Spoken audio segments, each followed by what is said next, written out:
one of the things that I talk to a lot of families about, especially a lot of the time it is families of children and young people who are autistic with a PDA profile, but not exclusively. But for me, a really important phrase is to understand that backing off is not backing down.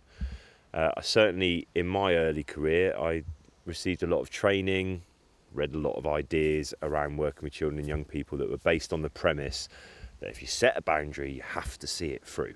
You know, if you've said no, if you've said you need to do this, you have to see it through. And I think unfortunately that can be quite a dangerous idea if we're dead set on it and we're not intuitive about who we're working with. So say, for example, you are the parent of a child or young person who refuses to brush their teeth or can't brush their teeth because of some sensory implication, because of the demand and the pressure around it. You know, there's always going to be a reason behind it. And you've got this idea that because you've said brush your teeth, if I don't get that to happen, I'll have lost in some way, or I'll have reinforced some sort of negative behaviour. But actually you can see that your child is becoming visibly more and more distressed.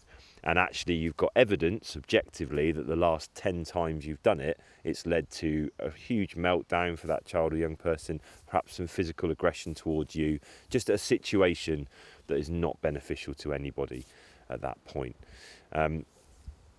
Backing off is not backing down.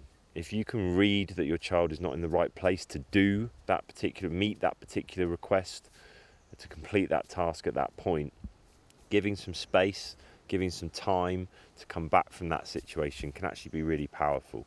And even if your child goes to bed without their teeth brushed, yes, long term that's got health implications. Yes, we still have to keep working towards achieving that goal for their own benefit.